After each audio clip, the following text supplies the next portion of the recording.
Please allow me to talk some more about elderhood. One often seeks out a person of the next generation when seeking advice or support. In fact, in some sub-Saharan African cultures, the elders, when they need support, they go to the graves of their older generation for comfort. They believe, as the oldest living generation, that they are connected to the ancestors in a way the young do not experience.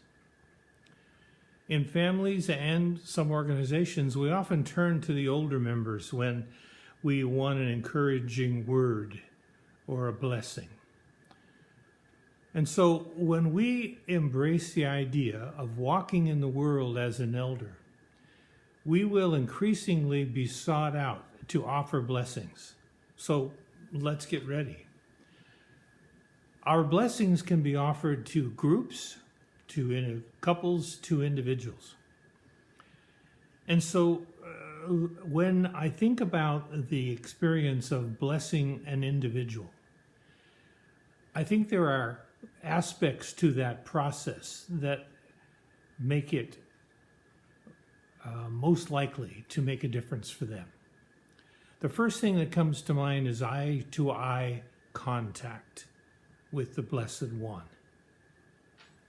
And then I would suggest that we ask them for permission to touch them, because meaningful touch communicates a great deal. The next part of blessing is the spoken word. And in that, we are looking to make an attachment of high value to the person to whom we are speaking. And so within, I picture, in the process of blessing someone, a special future for that person.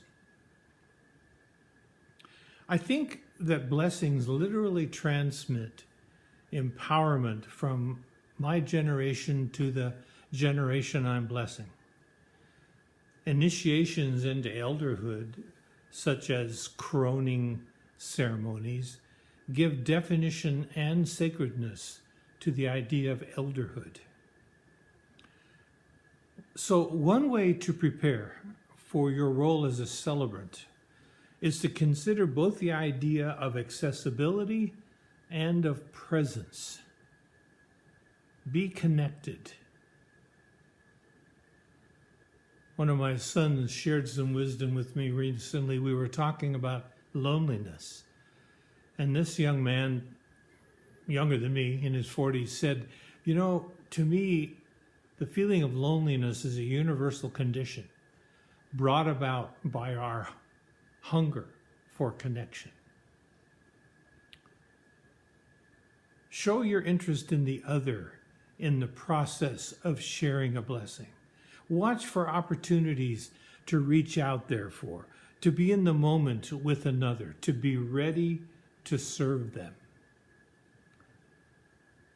Acting as a celebrant puts me in touch with the spiritual nature of eldering. Being closer to the end of life reminds me that I could be returning to a spiritual state once I die. And, paradoxically, awareness of aging and mortality can inspire us to engage more in life, to live it to its fullest. In the book, In the Ever After, the author suggests there are at least 5 issues for us to address as we face the end of life. The book, again, is In the Ever After. First, he suggests that we need to deal with the specter of decline and the reality of multiple losses as we grow older. And I've spoken of that briefly before. Then he suggests we need to accept the shadow aspects of aging, including anger over the indignities of aging, despair over recuperating from losses, envy for what young people still possess, and greed for more life. Next, turning from the youthful frustration with human error to empathy for human nature gets us closer to the idea of walking in the world as an elder. Then he says we need to break free of ambitions and dreams that dominate youth. That is our history. We are now in the second half of life, however. And then finally, he suggests that we need to reclaim our original sense of wonder and awe, and thus give hope to the young who are watching us, who will stand on our shoulders. As a source of blessing, we are a reminder of our sense of wonder and awe. Our blessing can be a source of hope to the young we bless. So, would you try something with me? Would you sit comfortably and become aware of your breath, the in-breath and the out-breath?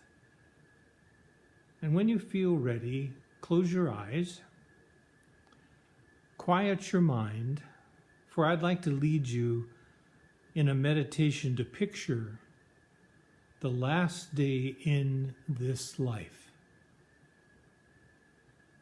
Let's get a better look at the connection to the universe to which we will return. So would you, in your mind's eye, with your eyes closed, imagine the place you might die? Imagine your final moments in the most ideal manner. And ask yourself, what music would you like to hear as you're dying? What poems, prayers, or sacred texts would you like recited? Who would you want present? Who would you not want present? What tastes, aromas, or sounds would you enjoy? What objects would you want near you? What would the surroundings be like? Picture it as best you can. What would you want to say? What would you like those present to say to you? How do you imagine the moment of your death?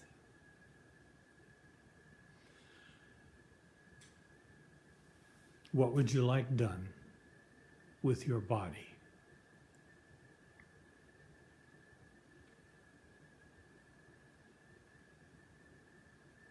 Now, as you feel ready, get back in touch with your breathing.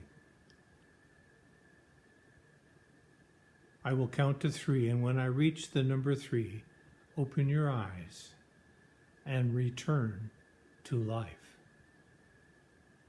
1, 2, 3. God bless you, Elder.